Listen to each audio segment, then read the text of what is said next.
Olá, pessoas! Começamos mais um episódio e esse episódio, assim, tá muito bom porque a gente já teve, assim, pelo menos umas 3 gravações de episódio que poderiam ser, porque as conversas fluíram muito bem. E hoje a gente vai ter um papo muito gostoso e também nesse lugar que às vezes a gente deixa de falar. Então você, pessoa preta que chegou lá, como que você tá? Você tá bem? Ascender na carreira por uma pessoa preta não é apenas só chegar lá, mas também discutir em como aprender e aproveitar aquele lugar. Então hoje o papo vai ser sobre prosperidade, como que a gente também torna ela natural. Então como que a gente aproveita o lugar que a gente chegou, né? O lugar que a gente construiu. Por isso que eu tô com a melhor companhia de todas, que é com a Natália, que chegou muito lá. E que a gente pode trocar essa ideia dessas conquistas, entender como que essas vivências e para que a gente também se conforte nesse lugar de sucesso. Quem fala aqui é a Agnes Reis, sou a host desses episódios. Hoje, para quem está me vendo, estou com um kimono todo colorido e uma blusa verde. Tô de óculos, como sempre, cabelo curtinho e encaracolado. No meu fundo tá um fundo neutro, branco, com uma porta também branca aqui atrás de mim. E eu quero que vocês conheçam agora a Natália. Natália, se apresenta pra gente. Boa, muito obrigada pelo convite. É um prazer enorme estar aqui. Eu sou a Natália, sou uma mulher preta, eu tenho um cabelo black com luzes, eu tô usando uma blusa laranja e tô usando brincos dourados. Aqui no meu fundo é uma parede, meia parede pintada, então metade dela é branca, metade dela é azul, e a gente tem 2 quadros aqui no fundo também. Obrigada pelo convite, Agnes. Ai, perfeito, perfeito. E eu comecei falando, né, que a gente já teve muitas conversas que o nosso santo bateu, a gente pode dizer isso, né? Que na Eu pedi. primeira conversa a gente trocou muito. Então, para quem não nos conhece, a gente também não se conhecia. Então, na primeira conversa a gente trocou muito e foi muito legal para entender um pouquinho da sua jornada. Então, é por lá que eu quero começar. Me Boa. conta, conta para todos nós, quem é a Natália, qual que é a sua experiência profissional, sua experiência de vida, da onde que você é, conta um pouquinho. Boa, então vamos lá. Eu sou Natália, eu sou de São Paulo, capital, vivi a minha vida inteira aqui. Profissionalmente, eu tenho um background em estatística, eu fiz estatística na USP, depois eu estudei marketing, depois eu estudei gestão de negócios e finanças. Eu passei a maior parte da minha carreira trabalhando em empresas de consultoria, depois eu fui para o mundo tech, então tive algumas passagens pelo mundo tech, Meta. Então, hoje eu sou uma pessoa que invisto no mercado imobiliário, então sou investidora de imóveis. No meu tempo livre, gosto muito de ler, de ver série, de fazer várias coisas, assim. Então, para além do profissional, essa é a Natália. Pô, eu gosto dos vinhos, eu esqueci de falar, eu sou uma Sim. amante dos vinhos, então me chamem para degustações. Acho que é isso. Boa, perfeito. E é legal a gente poder trazer esses dois lados, o lado A e o lado B de todos nós, porque é isso, a gente foi discutindo em vários episódios o quão é importante a gente entender que essas vidas, elas são separadas, mas ela é uma só. Ela é uma Então só. tem é a Natália da vida e ela vai trabalhar e ela vai curtir a vida, ela vai ter hobbies. Enquanto isso é importante também para a gente aproveitar cada um desses momentos na sua grandíssima definição, né? E me diz, você contou um pouquinho de como que foi a sua trajetória, principalmente estudantil ali, de quais são as suas especialidades. E conta com detalhe como que você foi construindo isso, assim. Por que que você chegou nessa área, e como que você chegou onde você está hoje? Boa, legal. Eu sempre gostei muito de matemática, assim, muito, muito mesmo. Só que eu não queria eu não queria estudar matemática na faculdade. Eu achava que era meio, assim, um pouco clichê, não queria ser professora. Então, mas eu sempre fui muito bem na escola. Eu estudei minha vida inteira em colégio público. E aí, pensa que naquele contexto de colégio público, você não precisa muito para se destacar. Mas eu sempre fui muito boa aluna, sempre gostei muito de estudar. E logo cedo, Agnes, eu percebi que conhecimento é poder. Então, dentro daquele contexto controlado ali da escola pública, várias limitações de recursos, etc., eu percebia que o fato de eu ir bem me dava algumas vantagens. Então, seja porque os professores gostavam de mim, seja porque as Uhum. pessoas estavam ali perto, porque de alguma forma eu podia ajudar, mas eu sempre vi no aprendizado, no conhecimento, a chave para abrir portas. E aí, assim, a gente não tinha grana, então, putz, eu não fazia nenhum curso depois da escola, não estudava inglês, nada, mas eu vivia aquela vida ali de aluno de escola pública. E eu sempre tentei muito aproveitar as oportunidades. Então, quando eu estava no segundo ano do ensino médio, eu fiz uma prova para ir para o colégio técnico, que era gratuito, era ali perto da minha casa, então meio que era, putz, tem um plano B aqui, eu vou aproveitar essa chance. Enquanto eu estava no colégio técnico, eu tinha aulas de estatística lá num Uhum. determinado semestre. E eu falei, putz, acho que é isso aí que eu quero fazer. Eu não tinha nem tanto conhecimento sobre o que estava envolvido ali em estudar estatística, mas falei, é de exatas, não é matemática, eu acho que isso é para mim. E aí, nessa de eu decidi que é isso que eu quero fazer, eu não queria mais fazer o colégio técnico. Eu falei, Uhum. vou tentar a faculdade, não preciso disso aqui. E aí eu fui e eu precisava falar pro meu pai que eu ia sair do colégio técnico porque eu queria fazer cursinho. E aí, Agnes, foi assim, a maior discussão que eu já tive com meu pai na vida. Porque pensa que assim, meu Uhum. pai, ele era zelador, minha mãe trabalhava como diarista, e aí dentro daquilo que ele conhecia como possibilidades, o ensino técnico já estava assim num grau super alto. Ele falava, mas você vai Uhum. largar o técnico, se você terminar o técnico, você pode ser uma assistente administrativa, vai trabalhar em uma empresa e tal. Então, dentro do que ele conhecia, o técnico era o mais O alto que essencial. dava para chegar. E eu falava para ele, não, mas eu tô olhando outras coisas. E assim, a gente teve a maior discussão de todas. Ele abriu mão e falou, tá bom, vai. E aí eu fui fazer o cursinho, fiz cursinho com bolsa, porque claramente não tinha grana ali para pagar e tal, mas consegui Uhum. uma bolsa. E aí é o que eu falo das oportunidades, sabe? Tipo, a gente nunca teve grana, mas eu sempre fui caçando ali o que dava para fazer. Aí eu consegui a bolsa no cursinho, prestei vestibular, entrei na segunda chamada na USP, e assim, meu pai ficou super feliz, ele colocou faixa na porta de casa. Ah, demais, que É, demais. foi super legal, porque eu acho que até ele percebeu o quão grandioso aquilo era dentro do nosso contexto, porque a filha Uhum. dele de colégio público, que, cara, não tinha grana pra nada, estava na melhor universidade ali que a gente poderia conseguir. E aí, quando eu entrei na USP, eu percebi que não ia ser tão fácil, porque eu vinha de colégio público, ensino super fraco. Por mais que eu tivesse feito cursinho, eu tinha uma defasagem muito grande em relação às outras pessoas. Uhum. E pensa que a gente está falando de exatas dentro de uma faculdade de exatas. Então, assim, era o caos. E muitas vezes eu pensei em desistir, assim, real. Muitas vezes eu falei, cara, isso aqui não é para mim. Eu tomei bomba em várias matérias. Assim, eu demorei 7 anos para terminar a faculdade. Mas eu entendia, Agnes, que estar ali ia começar a me abrir várias portas. Porque, querendo ou não, as empresas elas estavam olhando as pessoas que estavam ali se formando dentro daquela universidade. Sim, sim. As possibilidades elas eram muitas. Então, era uma época assim que muitas das pessoas que estudavam estatística elas iam trabalhar no banco.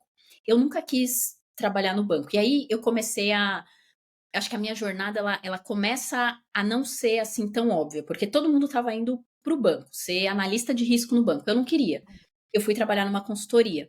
Trabalhar na consultoria, ela começou a me dar uma visão do que era possível fazer tendo estudado estatística. Então, dentro da consultoria, eu comecei a olhar diferentes indústrias. Eu comecei a olhar banco, mas eu também olhava, sei lá, terceiro setor, também olhava varejo. Eu comecei a conhecer muito de como funcionava o mercado por conta dessa bagagem de consultoria. E aí eu fiquei um tempo nessa consultoria, era uma consultoria familiar, era um tanto quanto difícil de você pensar em como subir e alçar Uhum. maiores. E aí eu comecei a sentir falta, Agnes, de ter uma experiência internacional. Eu falava, putz, beleza, aqui eu tô aprendendo bastante coisa, eu já entendi como a vida do estatístico funciona. Relativamente, eu já tinha um saláriozinho ok, que, cara, eu não ganhava mal, assim, do que eu via os meus pares ali da faculdade e tal, tipo, já tava num lugar Uhum. ok, não tinha o perrengue, mas eu falava, cara, eu preciso aprender outras coisas, eu preciso me desenvolver em outras coisas. E aí eu fui trabalhar numa empresa que era francesa e tinha uma operação no Brasil. E aí eu fui morar em Paris, porque eu precisava aprender o trabalho que eu ia fazer aqui no Brasil. Então você pensa, assim, eu tava ali na empresa familiar, eu não, assim, não, eu tinha ido para Buenos Aires, mas não viajava, tipo, ainda não fazia parte muito, assim, do meu dia a Da sua dia, realidade, né? da realidade, exatamente. E aí eu fui para lá e eu falei, caraca, agora eu sobrevivo a tudo, assim. E foi perrengue lá, assim. Por mais que a gente fale, nossa, morou em Paris, glamour, não, foi perrengue. E até hoje eu falo assim, se eu sobrevivi ao tempo que eu passei lá, eu sobrevivo a qualquer coisa, assim. E eu não tinha muito essa noção do preconceito e discriminação e etc. Mas assim, quando eu olho pra trás hoje, era isso que acontecia, porque eu tava lá com um monte de europeu branco e eu era a menina preta lá, mas enfim, me deu casca, me deu Uhum. aprendizado, me fez falar inglês diariamente e destravou muita coisa, porque eu tava numa situação aqui que eu não precisava falar inglês. E aí, por que que eu acho que é legal falar isso? Porque talvez se eu não tivesse praticado tanto o inglês estando lá e precisando falar, eu não conseguiria destravar outras oportunidades que tiveram depois. Eu voltei pro Brasil e eu nem fiquei tanto tempo nessa empresa. Voltei para consultoria, voltei para uma outra consultoria, agora já era uma consultoria maior, global. E aí, aquele inglês que eu tinha destravado lá atrás foi útil naquele momento. Então, cara, eu fiz 10 entrevistas em inglês para entrar nessa empresa, com pessoas de diferentes países, porque era um time global. Então, fala com o fulano que tá no México, fala com o fulano que tá nos Estados Unidos, mas é do Paquistão, fala com o cara de Berlim. Assim, tudo que eu tinha treinado ali foi útil. E aí, acho que o momento que assim, que a minha carreira deslanchou em termos de, cara, começar a acessar vários lugares, várias coisas, foi nesse momento, assim, da consultoria. E aí eu comecei a viajar pra caramba, comecei a interagir com pessoas de outros países, então tem uma coisa não só de você aprender, você se desenvolver, mas você também interagir com outras pessoas que têm outras vivências, assim. Então, eu acho que foi um lugar que me deu muito acesso, assim, para coisas e lugares que eu não frequentava. E aí, depois disso, eu fui pro mundo tech. Aí, putz, Meta, Nubank, hoje eu tô no Google. Mas eu vou pausar aqui porque eu comecei a falar sem parar. E se deixar, eu fico aqui horas falando sobre isso, porque eu acho que cada lugar foi trazendo um componente, sabe, para essa construção Especial. Uhum. de tipo, entendi o que eu quero fazer, entendi onde eu quero chegar, e entendi que eu posso estar aqui numa boa, sabe? Que talvez a Natália do passado não se enxergasse em alguns lugares, mas você começa a vivenciar, você muda o restaurante que você vai, você muda o lugar onde você escolhe para passar as férias, você planeja férias com menos antecedência, sabe? Sabe uma coisa que é de, cara, eu não preciso planejar com um ano de antecedência. Se eu quiser ir no mês que vem, você.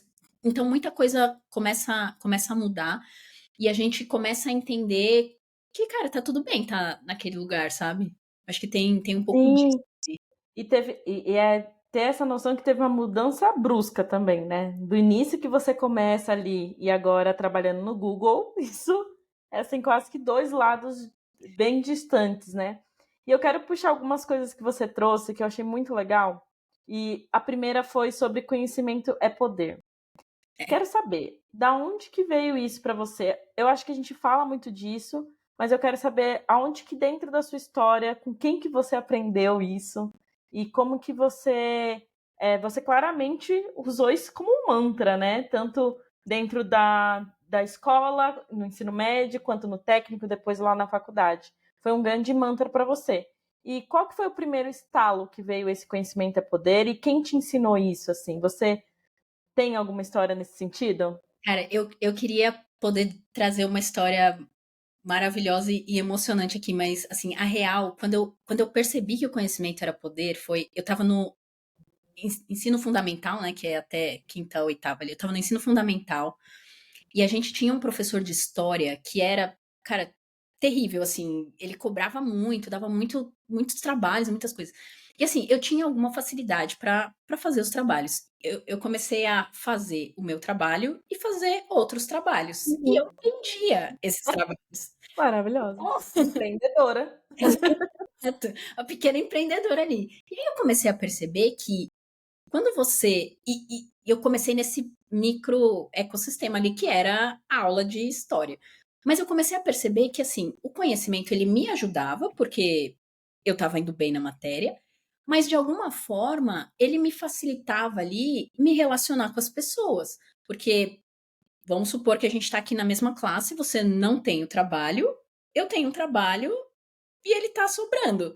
Assim, a relação que se estabelece entre a gente ali é uma relação de, cara, tipo, eu tenho o que você precisa. O que que eu vou ganhar em troca?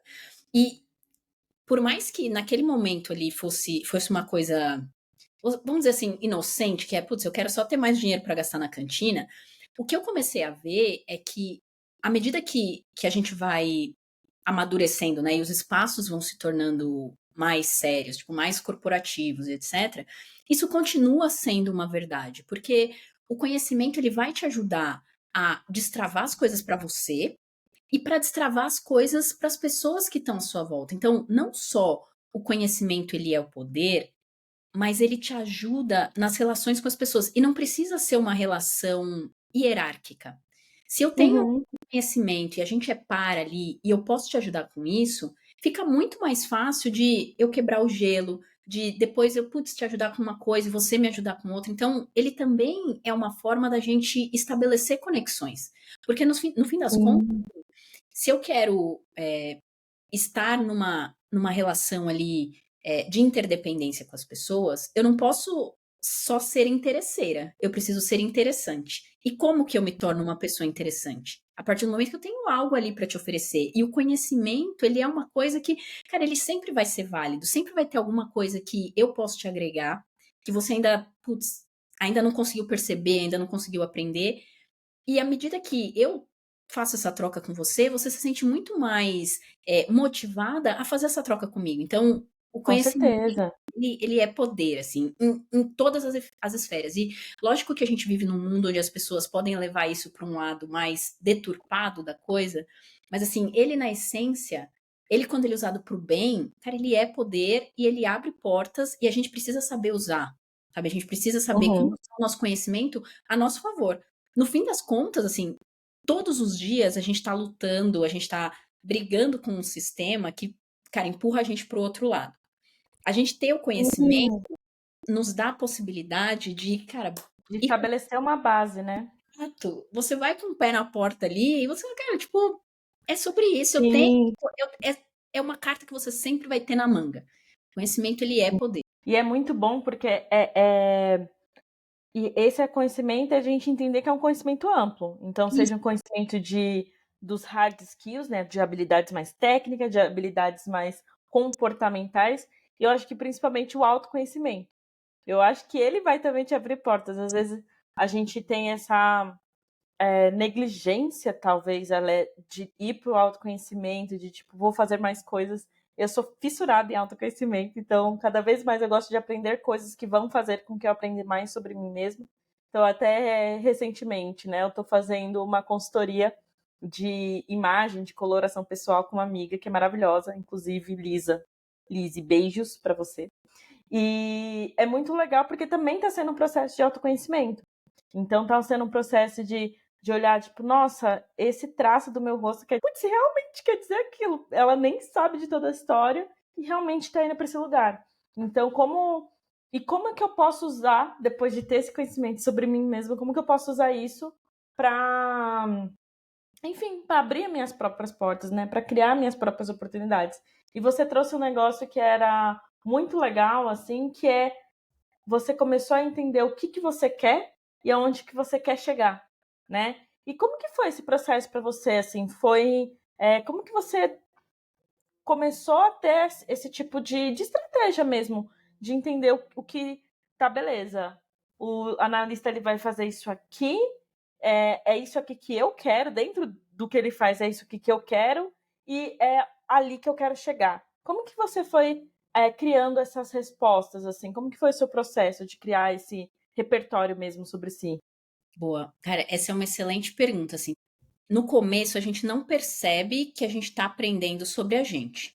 Mas então, eu vou pegar o exemplo que você está dando, né? Então, dentro de uma jornada profissional, sempre vão ter, dentro de uma cadeira, né? Sempre vão ter coisas que você gosta mais de fazer e coisas que você Uhum. gosta menos de fazer. E muitas vezes, o seu manager, ou a pessoa que está ali responsável por você, ela não sabe muito qual é esse balanço do que você gosta e o que você não gosta, ou do que você faz bem e o que você não faz tão bem. Então, eu comecei a perceber, e a consultoria me ajudou, porque eu tinha diferentes funções em diferentes projetos. Então, eu comecei a olhar quais eram as coisas que eu fazia que me davam uma satisfação maior, ou que me davam menos trabalho para completar. Quais eram as tarefas que eu fazia sem sofrimento? E quais eram as tarefas que, quando eu precisava fazer, eu já começava a sofrer por antecipação? E aí, assim, eu acho que ele não é um exercício muito rápido, porque você precisa de um tempo para analisar e para entender. Mas à medida que você começa a separar essas coisas, fica mais fácil de você enxergar. "Putz, será que o lugar que eu tô hoje é o lugar que potencializa as coisas que eu gosto de fazer e as coisas que eu faço bem?" Porque no fim das contas, você pode chegar à conclusão que a cadeira que você tá agora, ela só te joga pro lado das coisas que você gosta menos de fazer ou que você não faz tão bem. E à medida que você vai tendo essa clareza, né, você visualiza onde estão as suas fortalezas, o que você faz bem e o que você não quer fazer, os seus próximos passos, eles ficam mais fáceis. Os seus próximos passos, eles são muito mais pensados em você, cara, potencializar aqui a zona de brilho, né. Como que você vai Uhum. encontrando essas coisas, assim. Então, eu acho que eu fui fazendo isso ao longo da minha carreira e ao longo das cadeiras que eu ocupei, só que ao mesmo tempo, e aí pode parecer contraditório, mas eu nunca tive um plano de carreira. Eu nunca Uhum. sentei e falei: "Cara, eu quero no ponto X estar nesse lugar, no momento Y estar nesse lugar". Eu, ao longo do caminho, eu fui descobrindo e eu fui tentando moldar onde eu estava, moldar a cadeira que eu estava, para fazer as coisas que eu gostava mais, mas teve momentos que tiveram que ser de ruptura. Tiveram momentos que eu falei: "Cara, isso Uhum. aqui não me cabe mais". E eu só consegui falar esses nãos, porque eu já me conhecia e eu já sabia o que eu queria e eu já sabia onde eu queria chegar. Então esses nãos, eles ficaram muito mais fáceis. Mas ele vem de um exercício, assim, é inevitável esse exercício, sabe? Sim, e é eu fui porque eu tô aqui, e aí eu vou anotando as coisas que você vai dizendo, porque assim, dá pra gente puxar muita coisa disso. E é muito bom você ter falado esse ponto de nunca tive um plano de carreira. Porque isso, eh, a gente dá pra entrar nesse lugar de como que às vezes a gente vislumbra o que que é um plano de carreira, ou até troca os significados, né?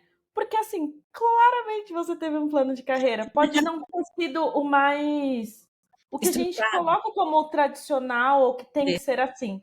Porque o que que eu vejo, inclusive, às vezes, de divulgação de conteúdo mesmo, de que, como que você pode montar um plano de carreira? Tem um objetivo, depois, esse objetivo é para ir para a área tal, ou normalmente o objetivo é só, tô pleno, vou ser sênior, tô sênior, vou ser especialista, tô júnior, vou ser pleno. E assim, eu já quero deixar esse disclaimer, gente, isso não é um plano de carreira. Plano de carreira tem que começar a entender o que, que você gosta de fazer, Então né? eu te Então você tem que super, porque esse processo de priorizar o que, que você gosta, analisar o que, que você não gosta, entender, putz, isso aqui me potencializa, isso aqui nem tanto, isso aqui me estressa, isso aqui me faz brilhar os olhos, assim. Isso é construção de plano. Isso é construção de plano de carreira, porque o que a minha visão, pelo menos, né, de plano de carreira é aquilo que vai me ajudar a tomar boas escolhas de forma mais rápida. E não. quando eu tenho autoconhecimento sobre o que, que eu gosto, sobre o que eu não gosto, sobre qual que é a minha zona de brilho e qual não é, isso ajuda eu a tomar boas decisões de forma mais rápida. Porque às vezes vai ser assim, as oportunidades elas não marcam na agenda. Então, a Isso! gente precisa se conhecer para saber, até entender que, putz, você vai vir uma oportunidade de uma grande empresa multinacional. E você ter o autoconhecimento para saber, putz, eu não vai ser tão legal para mim. Porque às vezes para muitas pessoas vai ser, caraca, você tem que aceitar aquilo ali. Você tem que, você colocou que já trabalhou na Meta, né? E aí para muitas pessoas, pois, é o sonho e eu tenho que trabalhar lá. E aí vem a oportunidade e às vezes a pessoa não vai. E era só uma questão de autoconhecimento, não de que aquela pessoa é pior ou que aquela empresa é ruim. Mas é que você precisa se autoconhecer e entender, putz, esse tipo de empresa, com esse tipo de cultura, não faz sentido com a minha cultura pessoal. Então, até tem um padrão muito real que acontece, que é, putz, como que eu monto esse plano de carreira? Eu vou ir lá, eu sou product designer, ou sou analista de não sei o quê, e eu vou olhar as vagas. E aí, na vaga XPTO, o requisito para aquela vaga é aquela e aquela e aquela habilidade. Habilidade A, B e C. E eu tenho só a A, então eu vou ir atrás da B e C. Que é o que a gente disse no episódio com a Aline, né, da zona de brilho. A gente só vai pela falta. Então eu vou criar meu plano de carreira pela falta que eu tenho dentro de uma empresa. E um ponto muito essencial para a gente ir aprendendo é que ter um plano de carreira não é fazer uma lista de habilidades para a gente correr atrás e dar check. E a gente precisa entender o que a gente gosta, né? Entender o que a gente faz sentido e o que faz sentido a gente aprender como pessoas. Tipo, eu, Agnes, quero aprender isso para minha vida, porque eu gosto disso. Eu quero usar isso, seja dentro do trabalho, seja na minha vida pessoal, seja dentro de um hobby, porque é um aprendizado.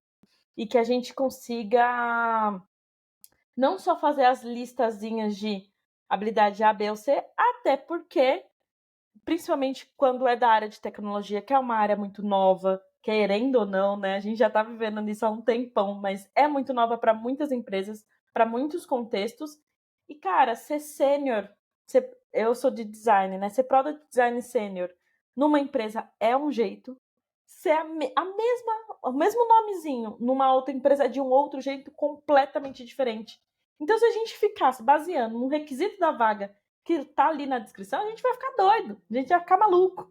E não tem como. E é muito legal você ter trago isso, porque eu pelo menos tenho muito essa visão de que o plano de carreira é o que você fez. Tá, peraí, vamos dar um passo para trás. O que eu gosto? Onde que eu quero chegar aqui? E esse onde eu quero chegar, às vezes nem precisa ser daqui a 5 anos. Pode ser assim, semana que vem, até o final do ano. Então você Isso. falou do ponto do inglês, né? Putz, você entendeu que aquilo é importante para você? Não só porque a empresa te pediu, porque até o momento nem tinha pedido, né? Mas que para a vida ia ser bom, para a vida ia ser interessante. E você vai usar o inglês no seu trabalho, como você vai usar o inglês na sua vida, como tantas outras habilidades, né? E é muito legal a gente trazer isso e conectar com, que eu acho que conecta muito, com esse momento que você falou de deslanche, né? Porque você começa a ter quase que um padrão de excelência com você mesmo, de como que você toma boas decisões de forma recorrente, né? Isso. E me conta mais, como que foi esse momento de deslanche? Quando você percebeu, caraca, realmente deslanchei. Agora, olhando um pouquinho para trás, realmente eu tô distante do meu início, assim. Como que foi esse momento para você? Eu acho que dá para dividir pessoalmente e profissionalmente. Então, assim, profissionalmente, eu percebi que eu estava num lugar, assim, e não é sobre a empresa, tá? É sobre o que eu estava fazendo e o que eu estava vivendo. Eu percebia que, mesmo quando eu recebia contato de outras empresas no LinkedIn, o que era muito frequente, assim, era recorrente, eu não me brilhava o olho. E não me brilhava o olho, porque eu ainda estava dentro de uma jornada, eu falei: "Cara, isso aqui tá fazendo muito sentido, eu tô bem e eu tô gostando do que eu tô fazendo". E aí, profissionalmente, eu senti que esse foi o momento que eu não precisava dizer sim para tudo. Foi o momento que eu comecei cara, eu vou escolher os meus sims e talvez eu dê muito mais nãos do que sims, porque eu entendi o que me faz bem, eu entendi como que eu funciono melhor. Então, profissionalmente, acho que esse foi o momento que eu falei, cara, tipo, deu certo aqui, entrou na roda e agora é seguir. Pessoalmente, o momento que eu falei: "Cara, acho que deu certo", foi uma vez, assim, foi em 2018, e ia ter o feriado de 7 de setembro, e eu falei pra minha irmã: "Cara, o que a gente vai fazer no feriado?", assim, tipo, a gente não planejou nada. E aí a gente falou assim: "Vamos pra Miami?". E aí a gente foi pra Miami, tipo, em um feriado. E aí eu falei: "Cara, tipo, eu acho que eu acho que a gente acho que deu certo aqui", porque não seria uma coisa que ia impactar no final do mês, que a gente não ia conseguir pagar as contas. Foi uma decisão que a gente conseguia tomar ali muito tranquilamente, e eu falei: "Putz, acho que é isso, ao invés de, sei lá, ir para o interior aqui, vamos pra Miami". Então eu senti que naquele momento Uhum. estava sólido, tipo, profissionalmente, porque eu já estava rodando e já estava indo bem, e pessoalmente também, porque eu já conseguia tomar decisões que, cara, a Natália de 2004 ali, quando entrou na USP e comia no bandejão, tipo, estava muito distante, assim, Uhum. da Uhum. realidade, sabe. Então acho que foi esse momento, assim, que eu falei: "Putz, deu certo", sabe. E dentro desse momento, quando que você se sentiu confortável com tudo isso? Porque a distância, a gente comentou aqui que era uma distância grande. E com esse processo, acho que a gente vai criando certos hábitos, né? Porque a gente vai criando a nossa casca, a gente vai. Você comentou também, eu queria voltar nesse ponto também, que era muito importante, desse momento que você foi tomando noção do preconceito também. E como que foi você vivenciar uma vida que estava muito diferente ali dos momentos atrás e você se sentir realmente confortável com tudo aquilo? Porque às vezes é uma. Eu sinto que nem sempre é tão fácil ou tão simples se acostumar com o bom. Às vezes a gente passa por umas coisas de tipo, quase que negar aquilo ali e falar assim: não, isso aqui não é para mim, isso aqui eu posso estar conseguindo fazer e estar nessa oportunidade, mas algo me diz que isso aqui não é para mim. Como que você foi?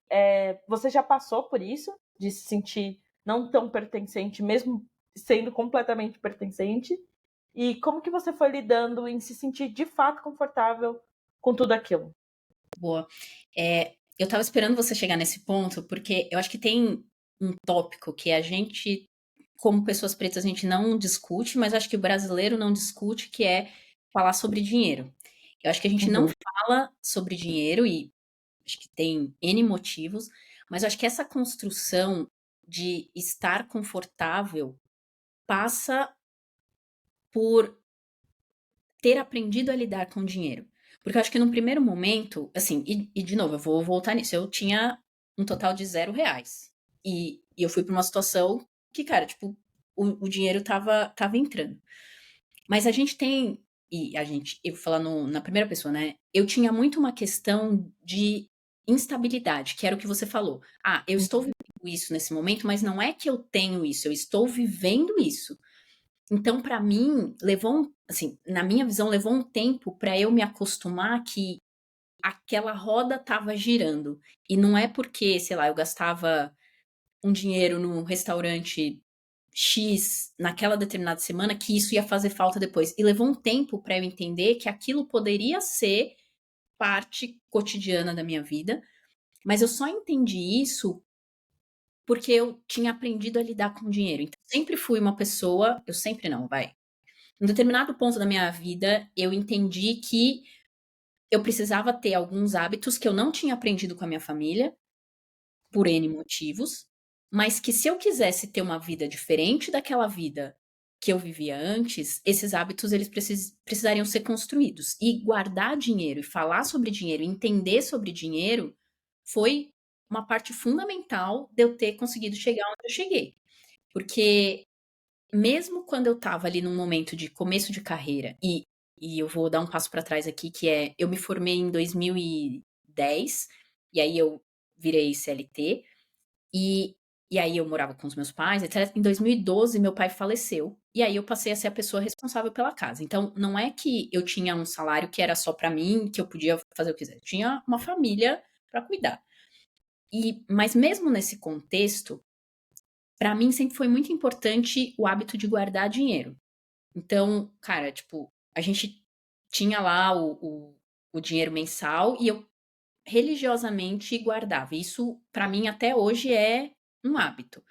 No momento Uhum. que eu entendi que esse hábito me ajudava a construir a vida que eu queria, passou a ser muito mais fácil, porque era difícil guardar? Era difícil guardar, mas eu tive que fazer esse exercício de entender como que eu abria a mão de coisas no momento presente para no momento futuro isso ser diferente. Então, meu pai não deixou herança, meu pai deixou dívidas. Uhum. Então, sair do ponto A, onde a gente, cara, vivia ali de aluguel, vivia com as contas no limite, para sair, para chegar no ponto B, onde eu podia ir no feriado para Miami, teve toda uma construção. E a gente muitas vezes não fala sobre essa construção porque é difícil falar sobre isso, porque a gente ou não aprende isso em casa ou aprende errado. Então, para a gente construir esses hábitos de prosperidade, tem que haver uma ruptura. Essa ruptura ela precisa acontecer, porque pela inércia a gente vai continuar vivendo o mesmo padrão que a gente tinha antes.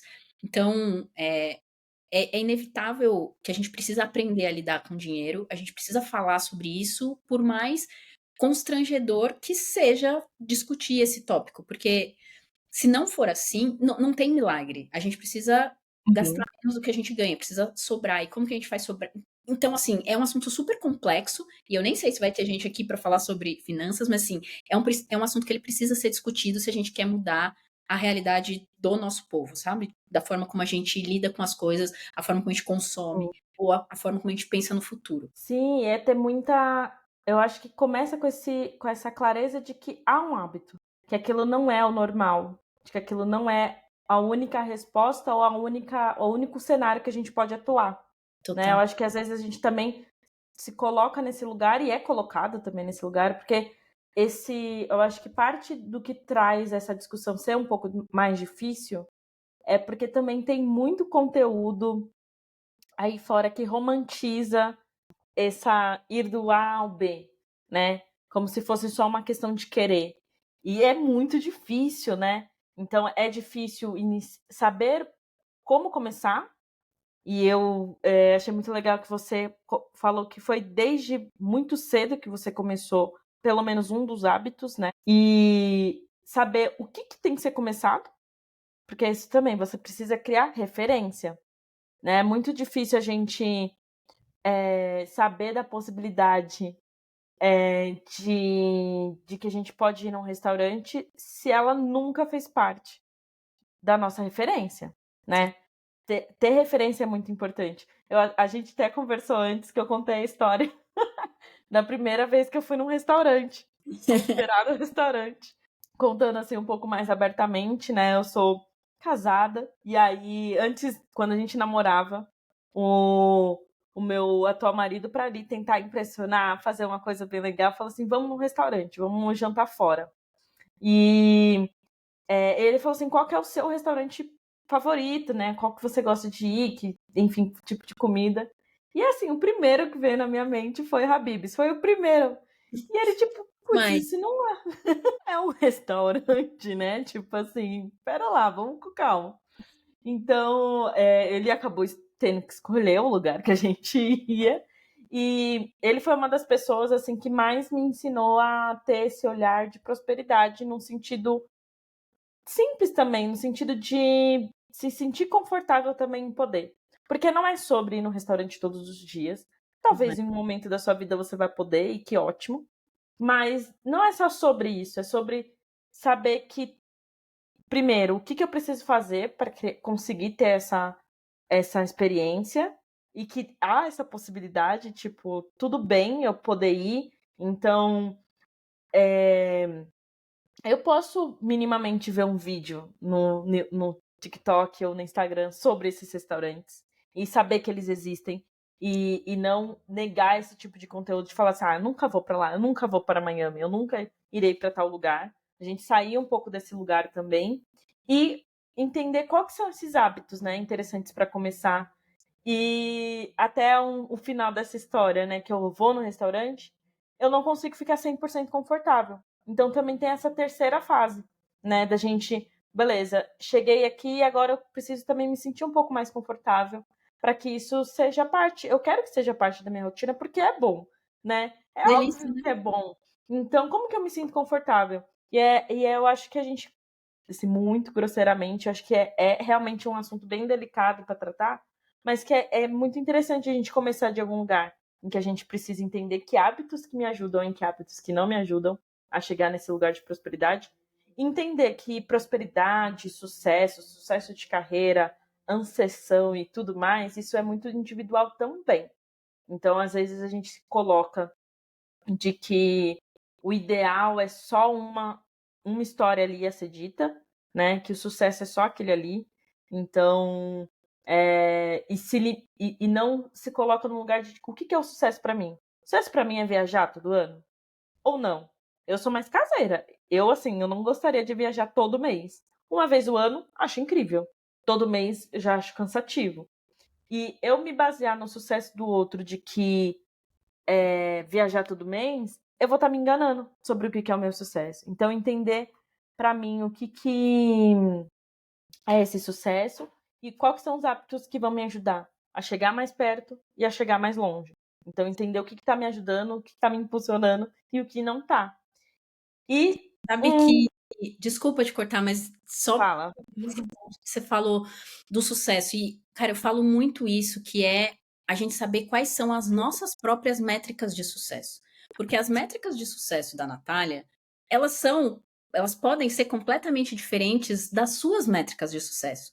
E aí eu falo muito isso num contexto profissional, né? Você trouxe mais num lado pessoal, mas eu acho que vale falar sobre isso, porque eu acho que a gente vive num ambiente, num sistema que colocou como métrica de sucesso que você precisa ser gerente, por exemplo.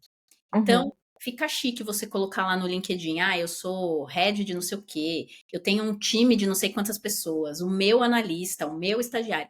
Como se esse fosse o ideal de carreira de todo mundo.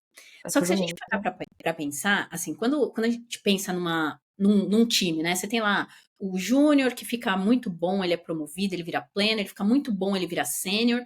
E aí o sênior fica muito bom, ele vira, sei lá, coordenador ou gerente. Mas ele é uma pessoa, ou ela é uma pessoa que é muito boa tecnicamente. Não quer Uhum, dizer que aquela pessoa, ela pensa na carreira dela como sendo uma facilitadora da carreira dos outros, que deveria ser o papel ali do líder, do gerente, uhum, ou sendo uma pessoa que quer ajudar outras pessoas na carreira, ou que quer ser uma pessoa que, putz, tira ali as barreiras do dia a dia do time. Ela é uma pessoa muito, muito boa tecnicamente, que foi alçada a uma cadeira de liderança, porque essa é a jornada a esperada linha, do nosso sim, corporativo.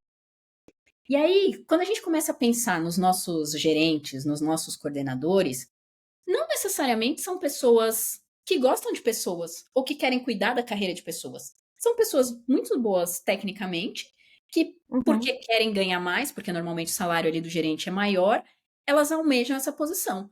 E por isso que a gente vê tanta desconexão, né, entre um líder bom e um líder que, cara, só foi um chefe ali, que só uma pessoa que foi promovida. Então, quando a gente entende quais são as nossas métricas de sucesso, elas podem passar por a gente não querer ter um time. Elas podem passar por a gente sim, não querer liderar pessoas, não querer ser responsável pela carreira das pessoas.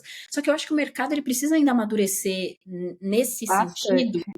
Cara, tipo, você pode ter uma pessoa muito boa e ela não quer ser gerente, mas ela quer subir na carreira e ela quer ganhar bem também. E, e até para as empresas que têm a carreira em Y, né?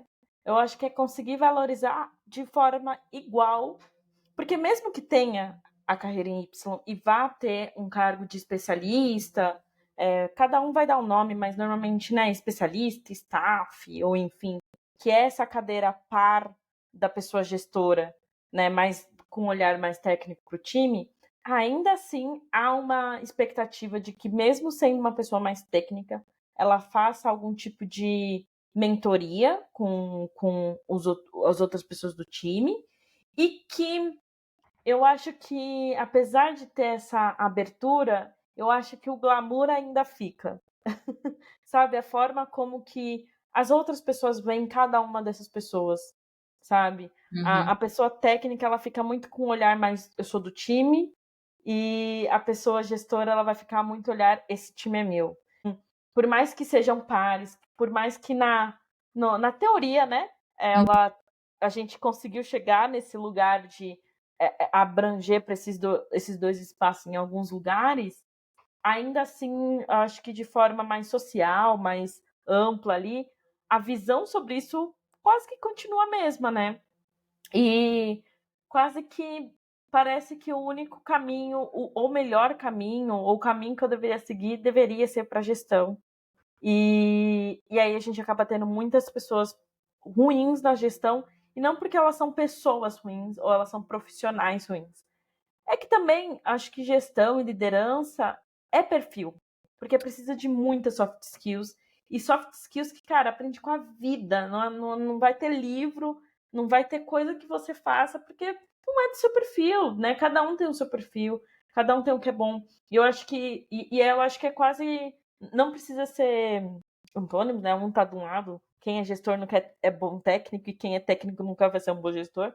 Vai ter pessoas que vai ter um equilíbrio um pouco entre as duas coisas, mas eu acho que você precisa de dedicações diferentes. Exato. Então, ou me dedico a aprender a lidar com pessoas e me aprofundo nisso, ou eu me dedico a aprender a como eu fico bom tecnicamente e passo esse conhecimento para as pessoas. São aprofundamentos muito diferentes e os dois são muito complexos para alguém conseguir fazer os dois, assim, aprofundar e ser ótimo em tudo.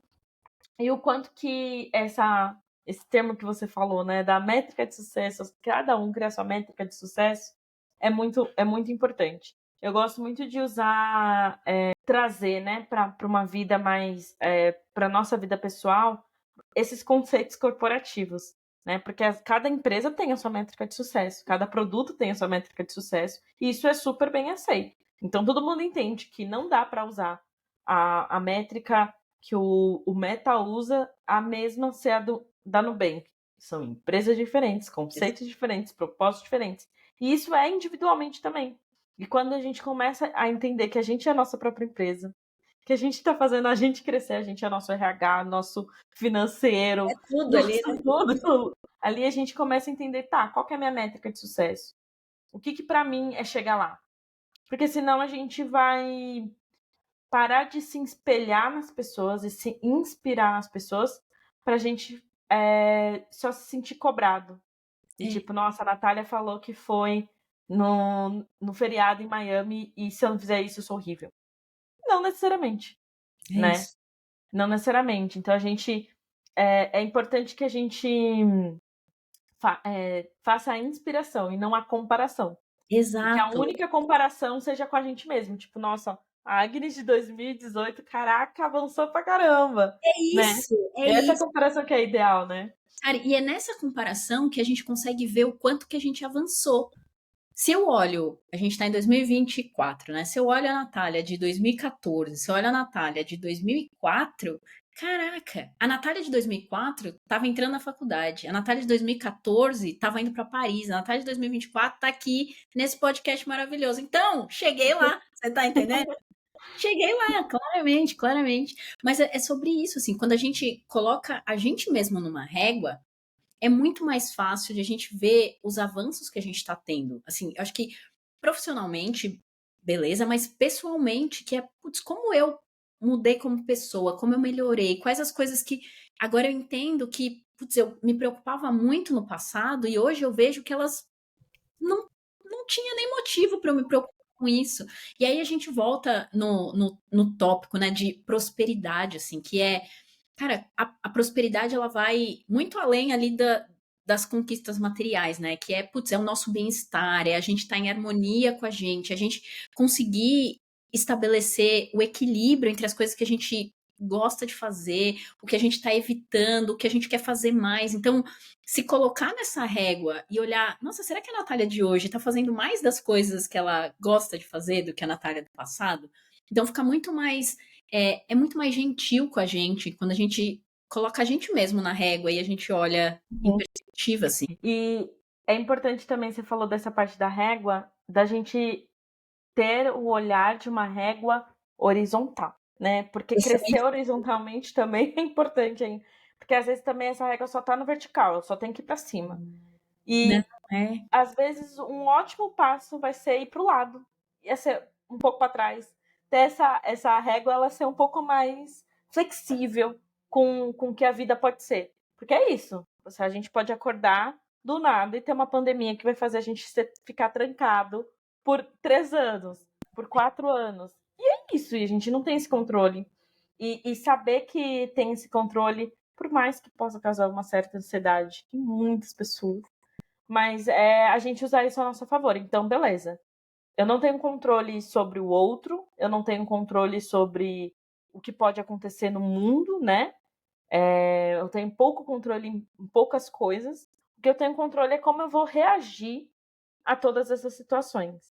E parte desse controle, parte dessa sensação de segurança que a gente pode ter, que o controle pode dar ali, né? É realmente a gente se entender. Entender, putz, olha, se acontecer uma situação para esse lado, eu vou ficar ansioso, eu vou ficar feliz, eu vou ficar triste. Porque aí a gente começa a ter de novo as nossas próprias métricas. Então eu entendo o que vai me causar ansiedade, o que não vai. Porque tudo é muito relativo, né? A forma como que a gente entende prosperidade também é muito relativo. E eu não posso impor uma prosperidade para você. Mas eu acho que uma coisa que dá para ser comum de todas as prosperidades é a gente se sentir bem, né? E se sentir confortável. E o que você diria que precisou mudar para vir esse conforto? Para você vivenciar melhor a sua prosperidade? De tipo, tá bom, cheguei nesse lugar, entendi tudo. Como que é esse. O que você precisou mudar para se sentir bem mesmo, confortável com aquilo que você estava vivendo e vivenciando hoje? Sabe que eu acho que tem alguns pontos assim, mas tem um que assim pode parecer rude, mas foi entender que o meu dinheiro valia tanto quanto de uma pessoa branca. Então, por exemplo, e eu nem tô falando de episódios de racismo. Eu não tô falando sobre isso.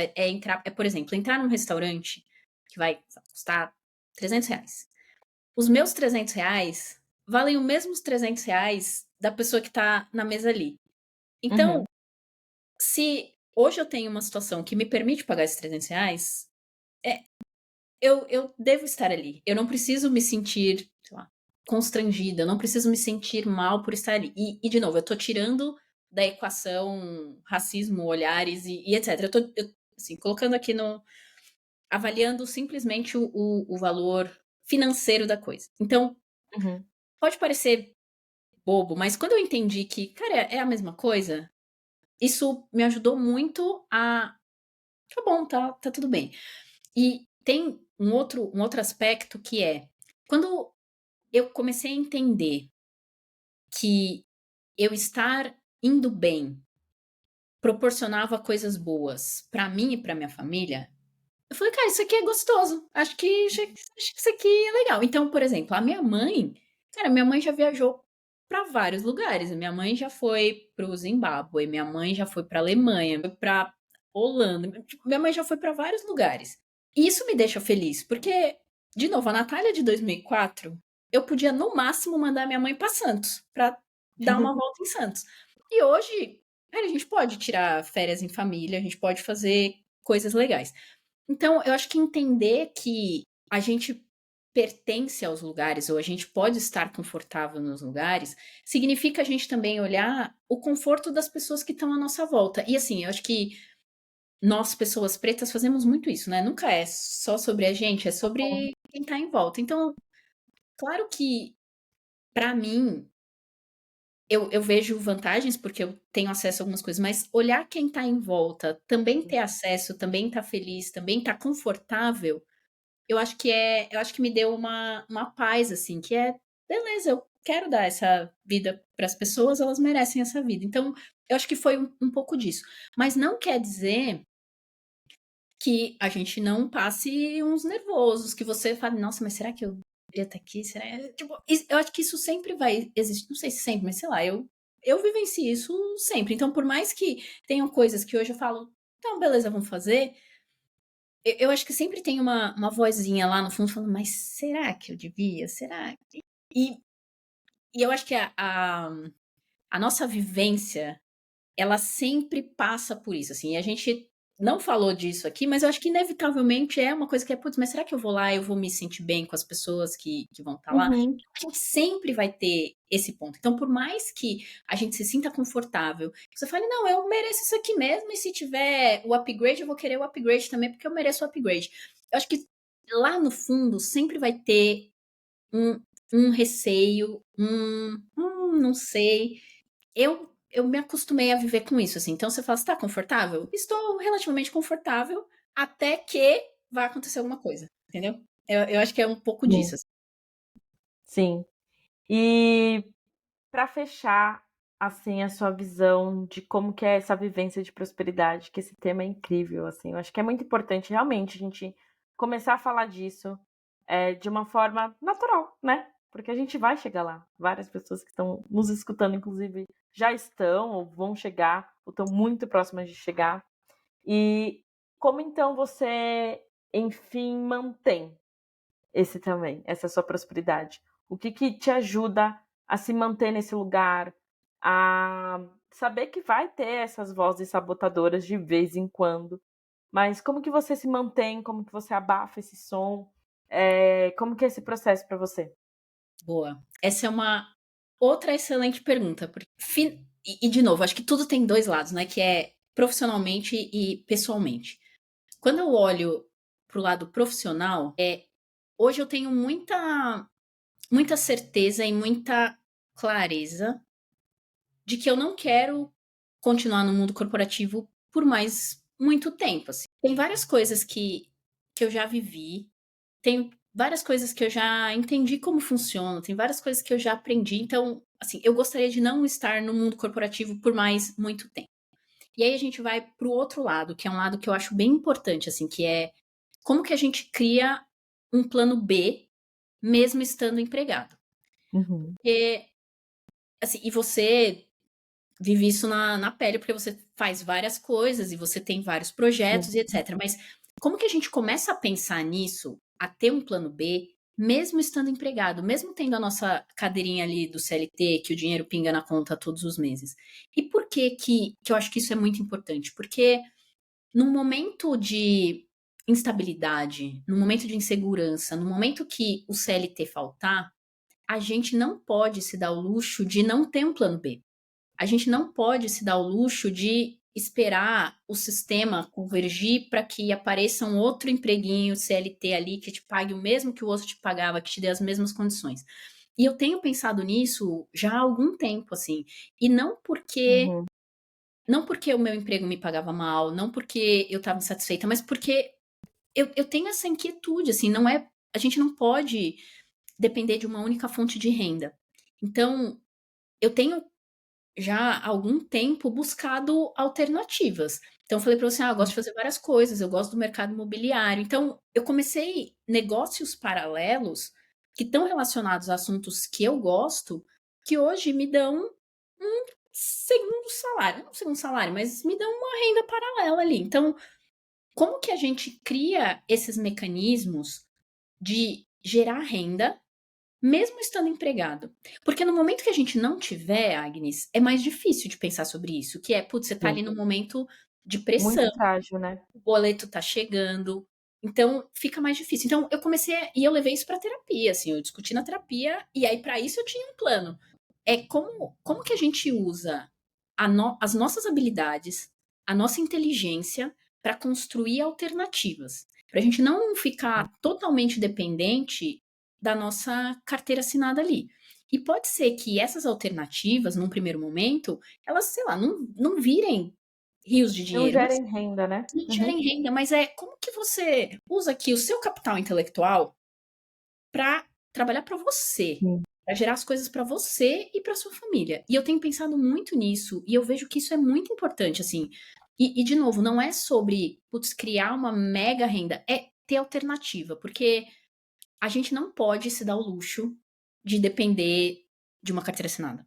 E isso ficou muito mais evidente nos últimos tempos, assim, você de tecnologia, a gente passou por um inverno tenebroso no mundo da Sim. tecnologia. Então, empregos, empresas que, cara, pagavam super bem, contratavam a rodo, expandiam os quadros de funcionário, cara, começaram a enxugar. a gente nunca sabe o que vai De acontecer forma no agressiva, né? de forma A gente faz de agressiva. forma Então a gente não pode se dar o luxo de ficar preso em uma única fonte de renda. E aí de novo vem o papo de precisamos falar sobre dinheiro. Pode ser que a sua sim.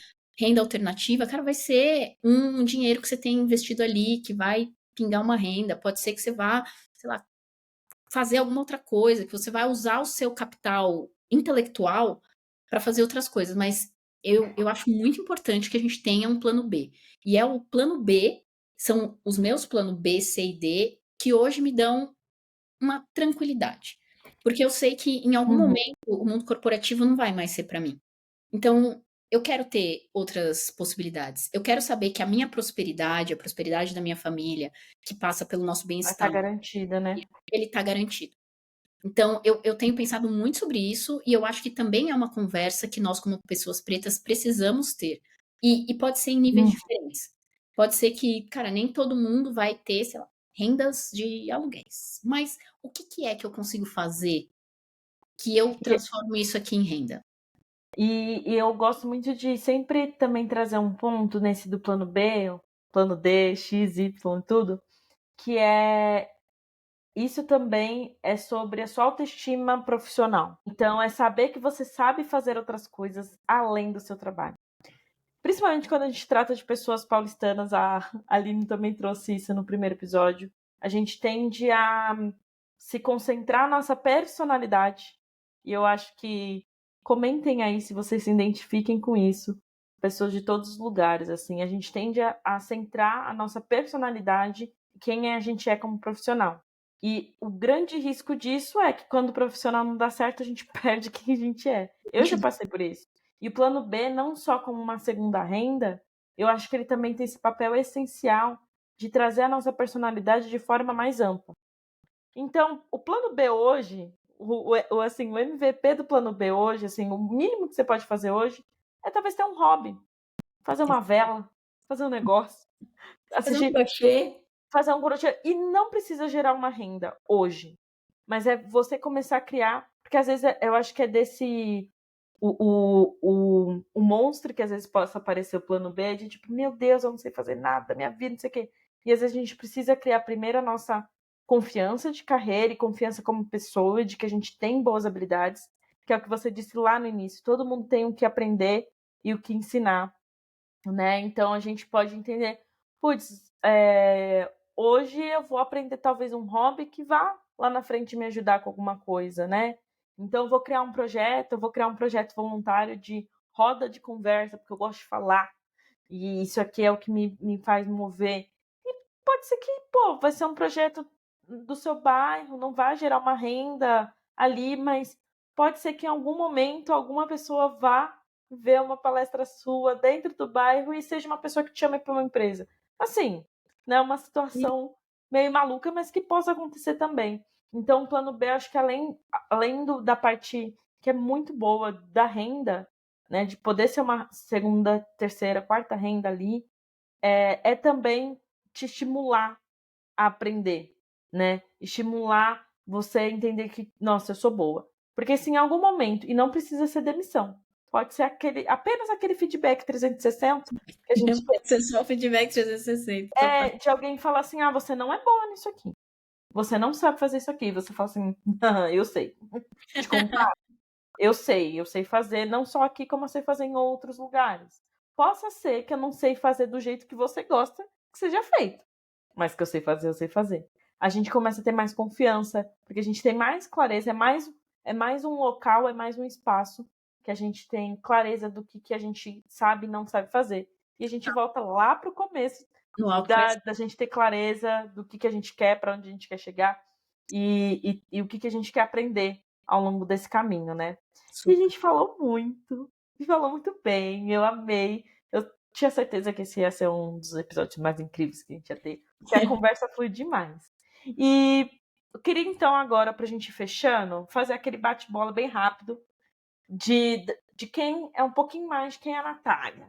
Então, eu queria que Perguntas você de. falasse primeiro, qual que é o seu livro favorito da vida? Que você gosta de indicar para todo mundo? Cara, tenho dois. Eu fiquei pensando nisso e eu tenho dois. E eu preciso indicar os dois. Então, Eu vou indicar, são os meus livros favoritos, Michelle Obama, Minha História, porque a Uhum. Michelle Obama, ela é incrível em todos os aspectos. E o segundo é Quarto de Despejo, da Carolina Maria de Jesus, porque todas as pessoas precisam ler Carolina Maria de Jesus. Ela era uma pessoa extremamente sensata. Então, quando você lê ali o diário dela, ela traz pílulas de verdade no meio do que ela está escrevendo ali, e você não sabe o que fazer com aquilo, porque você fala, gente, ela é genial. Então, assim, são esses dois, mas leiam Carolina Maria de Jesus. Ah, essencial, muito bom.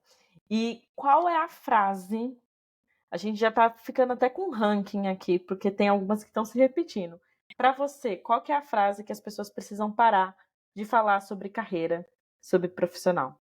Tem que sair do vocabulário da galera do corporativo. Que ter sucesso na carreira significa ser gerente. Boa, boa, isso é muito importante. As pessoas precisam parar com isso. Apenas parem. Muito bom.